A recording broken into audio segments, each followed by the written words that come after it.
Hi guys, this is Alea Jen and welcome back to my YouTube channel. So for today's video, merong request sa atin yung isa kong subscriber.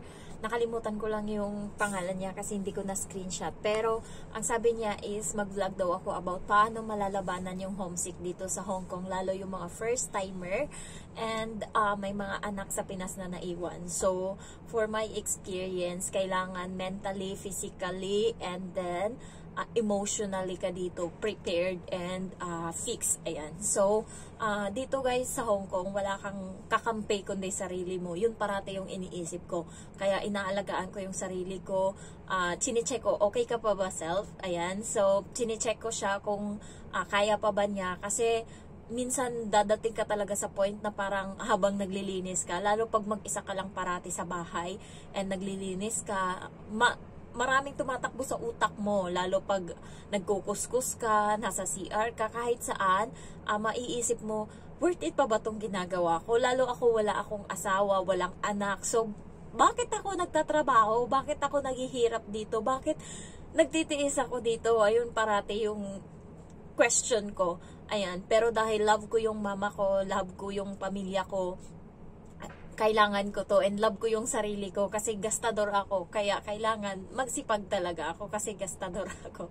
Ayan. So, minsan nabang nagpaplansya ako or nagtutupi ako, napapaisip ako, bakit nagtitiis ako dito? Parang, ano ba to? Parang ganon. Napapaisip ako minsan lalo pag sa pagkain. Hindi ko to nakakain sa Pinas. Ang sarap-sarap ng pagkain ko doon. Parang yun. Doon sa Pinas, nakasimangot na ako kapag nilaga or sinigang yung ulam namin kasi paulit-ulit na lang parati yan yung ulam namin. Ayan, so masaya lang ako kapag yung ulam namin is shrimp na may ginataan. Ayan, so yun favorite ko, ako nagluluto o kaya laswa. Ayan, so pero yung yung sagana ka sa Pinas, tas pagdating dito biglang naging ganto, kakain ka ng kanin, minsan sardinas yung ulam mo, minsan noodles lang yung pagkain mo. Putang ina, hindi ko to naranasan sa Pinas. Parang yan yung nasa isip ko. Nung bago ako dito, napapaano talaga, putang inang buhay to. Parang ganun talaga nung unang buwan ko kasi hindi pa ako nakakadiskarte sa pagkain, hindi ko pa natansya kung paano. Ngayon, every Friday, hindi ako nagluluto ng kanin. So, dapat Huwebes ng gabi, dadamihan ko na yung saing para kinabukasan, meron pa rin akong kanin. Kasi doon na kami kumakain sa gabi doon sa lolo, doon sa matanda. So, Huwebes, hindi kami, Biyernes ng umaga, hindi kami nagsasaing ng kanin para sa bata. So, hindi ko nasasama yung para sa tanghalian ko. Kasi pasta lang yung kinakain niya sa tanghali. Kaya, ginagawa ko gabi pa lang, dinadamihan ko na para kinabukasan, meron pa rin akong kanin. So, alam na ng amo ko na kumakain ako ng kanin kasi nakikita niya.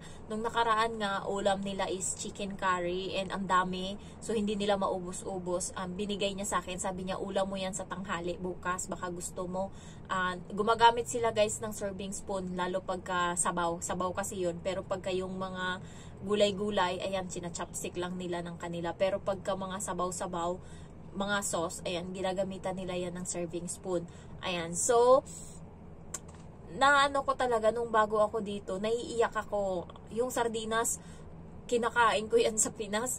Yung miss na miss mo, yung parang maiiyak ako sa Pinas pag kumakain ako ng sardinas kasi miss na miss ko. Favorite ko kasi yan dati. Ngayon, ayoko na. Baka pag nakita ko yan sa Pinas, ayoko na. Ayan, so, hindi ko na nga kinakain yung sardinas namin dito. Binilhan niya ako parang 2 months na. 2 months niya akong binilhan. May natira pa doon, 16 pa yun. Hindi ko na talaga kinain. Bahala na magulam ako ng asin or ano, hindi na, ayoko na talaga. So, nung una, grabe talaga yung tiis ko dito. Tas minsan napapaiyak na lang ako lalo pag yung pagod na pagod ka. Nalalabanan ko yung homesick ko kasi iniisip ko parati yung pamilya ko. Iniisip ko yung paghihirap ko bago ako napunta dito. Kahit hindi naman ganun kahirap yung pag-apply ko, iniisip ko babawiin ko ng babawiin yung nagastos dito. Kahit yung nagastos ko is bawin-bawi na. Parang sa akin, hindi ako uuwi ng wala akong napapatunayan sa sarili ko. Kaya talagang laban talaga kong laban. Ayan. So, yun yung ginagawa ko ngayon. And may goal kasi ako, bahay. And ang hirap gawin ng bahay, di ba? Ang hirap magpatayo ng bahay. Yung iba, inaabot pa ng isang kontrata nila 2 years bago natatapos yung bahay nila. So, ako, sabi ko sa sarili ko, kahit 1 year lang, and then mga appliances, bibili ako, and mga cabinet, ayan. So, mahal-mahal kasi yan, kasi gusto ko yung kahoy, yung matibay talaga. And then, nakabili na ako ng kama, tapos ng pinto na kahoy. So, ang mahal pala ng pinto na may hamba, 10,000 yung bili ko. And then, inuunti-unti ko siya. Nakasahod na din kasi ako dito. Total lahat ng nasahod ko sa YouTube is nasa 50,000 na. So, hindi ko alam kung saan napunta yung iba kasi nga gastador din ako. So, guys, kapag hilig nyo mag-shopping or ano, yan kasi yung nakakawala ng stress ko kapag nagsha-shopping ako. Kaya pag nag-ano ako, ay, gusto ko to, bet ko to, talagang binibili ko. Yun kasi deserve mo. Ayan, so kaka-deserve na uubos yung pera. Pero, iniisip ko kasi na kaya ako nagtatrabaho para din sa sarili ko. Kasi eto sa Pinas, kapag gusto ko ng damit na Uniqlo, magkano damit sa Pinas? 1,2. So parang sahod ko sa Pinas is 8,000 every cut off, every 2 weeks. Ayan, sa quincenas, 8,000. Pamasahe, 1,500. Or sabihin na natin 1,000 pamasahe. Bayad sa bahay, sabihin natin, kasi 3,000 yung upa namin. So sabihin natin 750 sa akin. And then, pagkain ko pa, kasi every other day, ako yung nakatoka na magluto sa Pinas. Kasi nga, salitan kami ng girlfriend ng kuya ko. Bali, siya sa ngayon, bukas ako naman. So, buong araw, ako yung mag-aano ng pagkain namin ngayon, and bukas siya naman. So, ganun yung routine namin sa Pinas. And then, bigas, bibili ka ng bigas. And then, sa trabaho din, magdadala ka din syempre ng ng pagkain, and then magki-crave ka. So yung 8,000, malinis, makakakuha ako minsan 2,000 or 3,000 yan na ipon, na itatabi, and then pupunta ako ngayon kasi stress ako sa benta. Pupunta ako ngayon doon sa sa mga sale ng Forever 21, H&M, and then may makita akong naka-sale doon 1,000.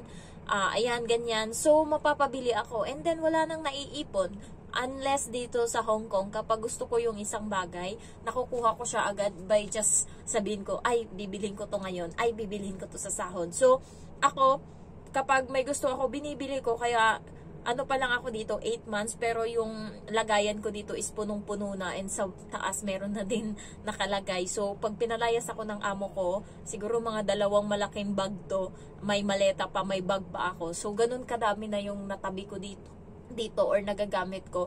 And then, nalalabanan ko yung homesick ko kasi iniisip ko parati yung goal ko sa buhay. Kayo na may mga anak, isipin nyo parati para sa anak nyo.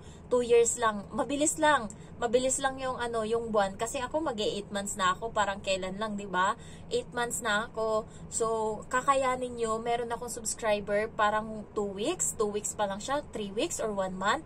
Ayan, nasabi niya sa akin na parati siyang umiiyak. Nung bago daw siya dito, nung papunta pa siya dito, excited daw siya. Pero nung nandito na siya, gusto niya na talagang umuwi. So, halos lahat ng may mga anak and first timer, ganun talaga yung mararamdaman. Maliban na lang pag ex-abroad ka, matapang ka na talaga, sanay ka na talaga. Pero pag first timer ka, susuko ka talaga, or maano ka talaga, ma-stress ka talaga, or ma-homesick ka talaga. Meron akong napanood, nabaliw siya, parang nagiging siya, violente siya. Kapag merong pero sa Middle East yun siya, sinira niya yung mga gamit ng amo niya sa CR, pinagbabato niya, and then iyak siya ng iyak, parang na-stress siya.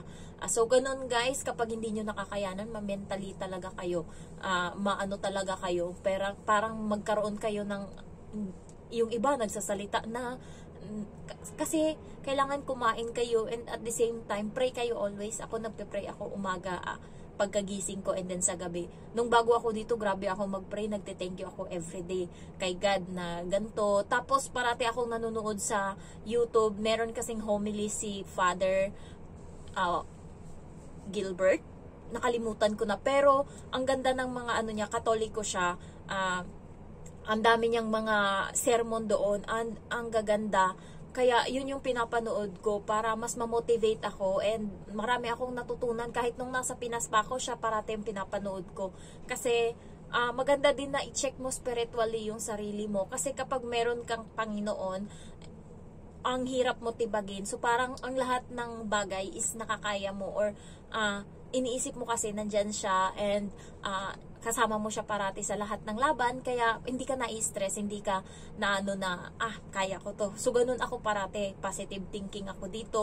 Pag nagagalit ako, konti lang, and then kapal na ulit yung mukha. So ganun yung ginagawa ko, guys, para malabanan ko yung homesick ko. And pray lang talaga, and then samahan mo na rin ng, kapag may alaga kayong bata, ituring nyo siyang kapatid nyo or anak nyo, para ganahan kayong magtrabaho. Kasi pag parati nyo siyang parang nakakatamad na. Minsan sinasabi ko yan sa kapatid ko, may naumay na ako. Sabi ko sa kapatid ko, may naumay na ako sa alaga ko. Parang ayoko na siyang alagaan. Parang ganun yung sinasabi ko.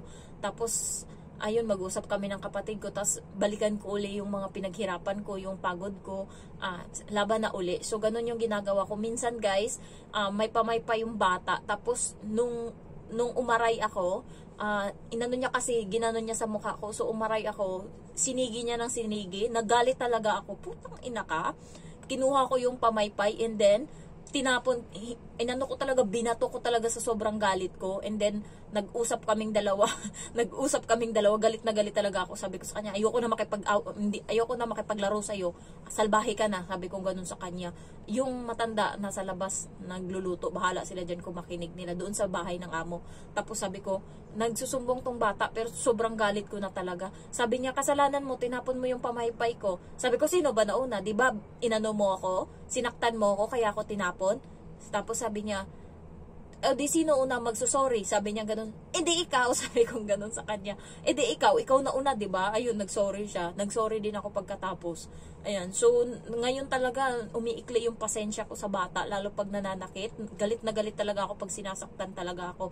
Kaya minsan hinampas niya ako. Sabi ko sa kanya, try mo kaya ihampas sa pader kung masakit. Tingnan natin. Sabi niya, bakit hindi ka umaaray? Hindi daw ako nagsasalita. Sabi ko, try mo sa pader. Hinampas ba naman ng malakas? O di masarap? Sabi ko ganun. Mga ganung bagay na punyeta talaga. Ayan, so ayun lang, guys. Nagto 12 minutes na to. Bye-bye. Love you all.